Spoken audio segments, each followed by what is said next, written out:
it's time for the talk show section, and we're going to meet some of Crowd One's talented leaders to talk about their experience within network marketing. And with me today, I have Patrice and Isabelle Lubino and Mr. Jean-Michel, seasoned network marketers with president titles.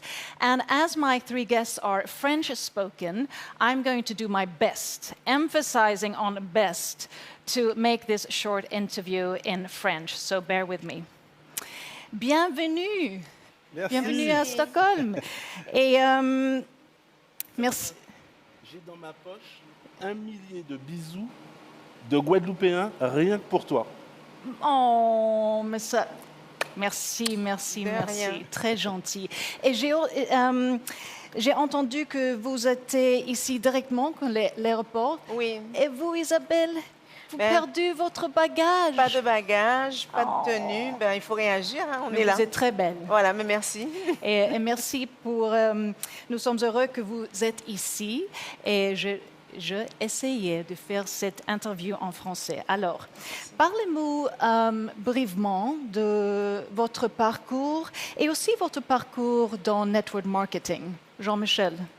Alors, notre parcours, il est un petit peu à l'image de ce que Isabelle est en train de vivre. C'est-à-dire que lorsqu'on se lance dans les affaires ou dans le marketing de réseau, on doit être préparé à rencontrer des obstacles, des difficultés, des résistances. Et donc, moi, ça va faire maintenant 21 ans que j'ai commencé le marketing de réseau. J'avais 19 ans. Et donc, j'ai été séduit par cette industrie. Et c'est à cette époque que j'ai rencontré Patrice et Isabelle. Donc, ça va faire maintenant 21 ans qu'on travaille ensemble. Et oui, ça a été beaucoup d'épreuves, beaucoup d'obstacles. Des fois des déceptions, mais beaucoup d'apprentissage. On apprend énormément de nos expériences. J'avais entendu une phrase qui dit que soit on gagne, soit on apprend. Et c'est exactement cela. Apprendre de nos expériences pour à chaque fois être un petit peu meilleur qu'hier et moins que demain. On est vraiment dans cette phase où on doit rencontrer des personnes, travailler avec des gens. Et ça, c'est ce qui fait pour moi de ce métier le plus beau métier du monde. Oui, c'est vrai. Et Isabelle, c'est la même pour vous? Ben, en fait, moi, je viens d'un autre milieu puisque je travaillais, j'avais une carrière, je dirais, toute tracée. J'étais ingénieure et j'ai rencontré le marketing à un moment où j'étais en train de me chercher. J'étais en train de vouloir autre chose. Et effectivement, j'ai pu voyager à travers le monde, rencontrer des cultures, vivre, observer, voir en fait que quelles que soient les populations, quels que soient les pays, quelle que soit la couleur, quel que soit d'où on vient, toutes les personnes en fait sont égales. Elles aspirent simplement à un mieux-être pour elles, pour leur famille. Et donc ce parcours-là, c'est à l'image de ce que je vis aujourd'hui, c'est-à-dire il y a eu des hauts, des bas, et il faut toujours réagir, toujours être réactif, toujours rebondir, toujours avoir le cerveau accroché à aller plus loin, plus haut, plus fort. Et le marketing de réseau, c'est une vie de challenge et c'est juste excitant comme métier, quoi. Et pour vous, Moi, je suis un Patrice? ancien militaire de carrière Ah, et j'avais envie de faire autre chose. J'avais envie de découvrir le monde. Quand j'étais petit, quand on me demandait qu'est-ce que je voulais faire comme métier, je disais que je voulais être James Bond. pour tous les garçons. Des belles voitures, des jolies femmes et de l'argent. Et je crois que le métier qui nous permet de pouvoir faire tout ça et de donner aux autres, c'est vraiment le marketing de réseau. Wow. Et tant qu'on est entrepreneur, vous avez besoin de structure, motivation, discipline, et quelque chose comme ça. Dites-nous, comment vous structurez votre jour? Et parce que vous travaillez tout le temps, pareil. Ensemble. Oui, d'accord. En fait, très rapidement, j'ai compris qu'il fallait changer nos habitudes. On ne se demande pas quand on marche, est-ce qu'il faut poser le talon ou la pointe des pieds? Est-ce qu'on commence par la jambe droite ou la jambe gauche? Alors moi, j'ai créé mon succès en changeant mes habitudes. Quand on va se coucher dans son lit, on se couche toujours au même côté, sur le même côté. C'est vrai. Eh bien, quand je pense, je mets dans ma tête mes rêves, mes objectifs, et je les répète toute la journée. Toute la journée, dès que j'ai un moment, je les regarde, je les lis, je parle avec mes leaders, je leur parle de leurs objectifs, et c'est comme ça qu'en fait, on garde la motivation en permettant à d'autres personnes, elles aussi, à atteindre leurs objectifs.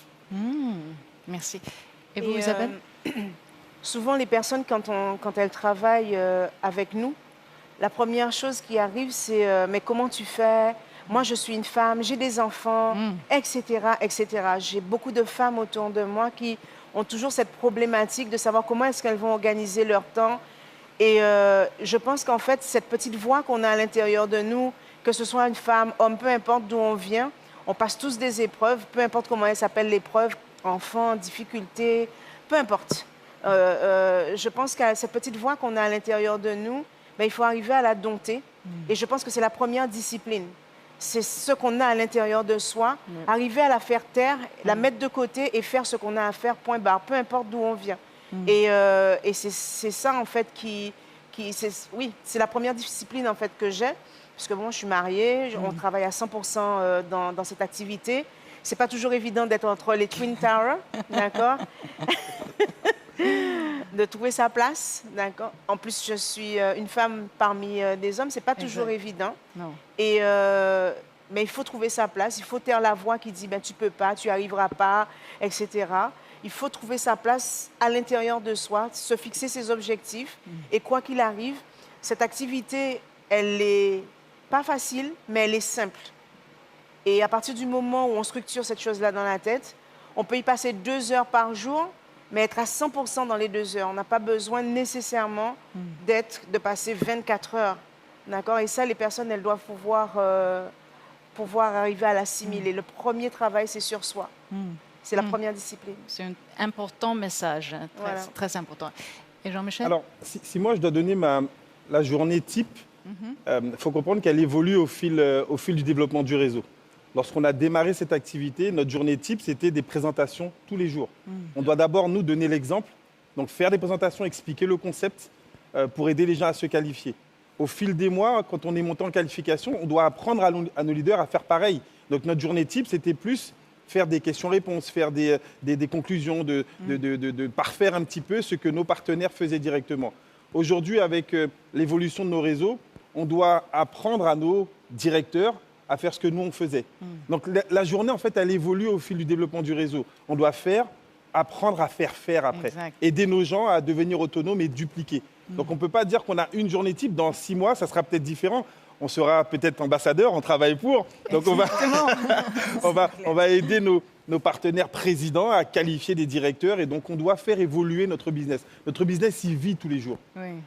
Et je pense aussi qu'au milieu de cette situation globale avec Covid, comment avez-vous réussi à conserver votre esprit, votre motivation et votre votre motivation au travail? Vous avez une stratégie? Avoir un cap, Avoir un cap. un Tout droit, objectif. tout droit. Nous, on veut être numéro 1 de cette compagnie. On sait qu'il y a des gens qui sont largement en avance, mais ce n'est pas un sprint, c'est une course d'endurance, un marathon. Ils peuvent y aller, nous on vient, avec nos méthodes, avec notre manière de travailler. On habite une petite île où il n'y a même pas 500 000 habitants. Donc nous, on n'est pas pressés, on arrive tranquillement et on sera ambassadeur et on va progresser, avoir tout le temps un cap. Ça, c'est vrai. Isabelle? Et oui, comme Patrice vient de le dire, c'est ne jamais abandonner, être tout le temps persévérant, jamais abandonner. Les épreuves, ben, on arrive, on les prend. Ça ne veut pas dire qu'on est à l'épreuve des épreuves.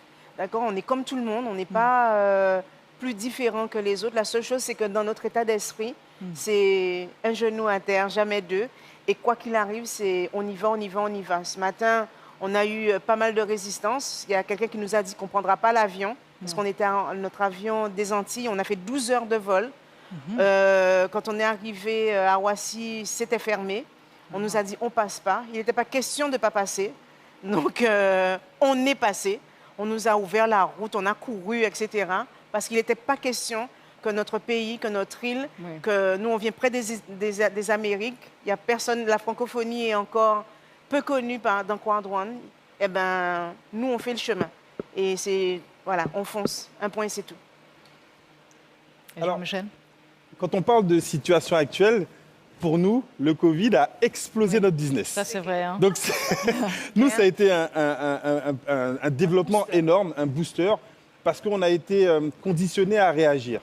On a beaucoup travaillé en webinaire, on travaille à la maison. Patrice a donné le mot important, c'est le cap, avoir un objectif. Ce sont la puissance de nos objectifs qui nous donnent envie à chaque fois de rebondir. Et de On a trouver tous des solutions. de trouver des solutions. On a des familles, donc nos familles prennent une part importante dans notre réalisation. Nos partenaires ont des familles et c'est pour ça, les objectifs, je pense que c'est le point le plus important. Si on ne sait pas où on va, il y a une phrase qui dit que si on ne sait pas sur quel port notre bateau va aller, ben, aucun vent ne sera favorable.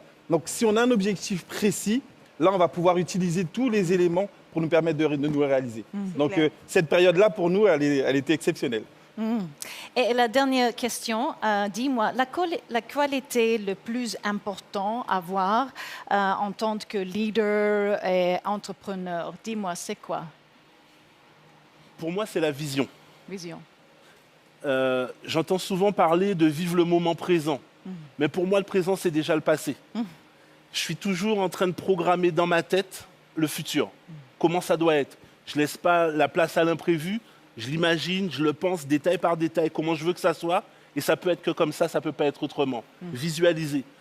Il y a des gens qui pensent que c'est un peu de magie ou que ça ne sert à rien. Mais je peux dire qu'aujourd'hui, si j'ai une femme merveilleuse comme celle-là, si on a le succès qu'on a, si j'ai des leaders, on a des leaders dans nos organisations, c'est qu'à chaque fois, avant même de les rencontrer, on les a déjà imaginés, comment on veut qu'ils soient, où on veut qu'ils soient, qu'est-ce qu'ils font, comment ils travaillent. Et après, ça se passe directement, la vision. La vision, the vision. Ben, je pense que vous l'aurez compris, depuis tout à l'heure, je ne parle que de ça. Pour moi, c'est la persévérance. Pour moi, cette vie-là, c'est un parcours d'obstacles. Et les épreuves sont des obstacles. On doit passer l'obstacle, trouver des solutions, contourner, trouver une solution pour passer. Et ça fait 20 ans qu'on travaille, 21 ans qu'on travaille tous les trois ensemble, qu'on a appris à se connaître, à s'apprécier. Aujourd'hui, on n'est pas des amis, on n'est même pas des associés, on est une famille. Et ce qui nous caractérise tous les trois, c'est ça, c'est la persévérance, quoi qu'il arrive. Et chercher des solutions, pas pour nous, parce que c'est aussi l'essence de ce qui fait notre force. C'est que même si on vient d'une petite île, ce n'est pas les circonstances en fait qui font qui on est aujourd'hui, c'est ce qu'on a dans notre état d'esprit et l'équipe qui nous suit. Parce qu'on a vous nous voyez tous les trois, mais on représente l'Afrique, on représente la Caraïbe, on représente le Brésil qui est en train de naître, on représente beaucoup d'endroits. Notre métissage a fait qu'aujourd'hui, on n'a aucune barrière. Donc, tout d'un coup, on a réduit la planète à une simple petite île. Exact. Et aujourd'hui, mais notre focus, c'est juste la persévérance et on ne lâche rien, en fait. Perseverance. Alors moi, je vais emprunter une qualité à une de mes partenaires qui utilise ce mot, qui s'appelle Marie-Josée Médéric, elle est de la Guadeloupe. Et elle parle de résilience. Resilience. La résilience, c'est cette capacité qu'on a effectivement à pouvoir rebondir après une résistance, après un échec ou bien après un traumatisme. Et c'est exactement ce qu'on veut expliquer aux gens. Aujourd'hui, il y a 10, 20, 30, 100 raisons de pouvoir arrêter et abandonner le business. Il y a déjà plein de gens qui peut-être sont déjà dans cette phase de se dire « Ah, c'est difficile, la compagnie n'a pas fait ceci, la compagnie n'a pas fait cela, mon sponsor ne m'a pas aidé, mes filles, elles ont abandonné. » Mais toi, qu'est-ce que toi, tu décides de faire malgré les difficultés? Si d'autres réussissent, toi, tu dois réussir. Donc pour moi, c'est l'une des qualités qu'un leader doit avoir, cette capacité à rebondir et rebondir plus haut après un échec ou bien après une résistance forte. Merci pour votre inspiration ce soir, cette journée, et merci beaucoup. Merci beaucoup. Bon voyage Merci, à la maison. Thank you so much to these three eminent leaders who talked about vision, persistency, and resilience. And before I continue with my next guest, let's check in with our talented graffiti painter, Adam, and see what he's come up with.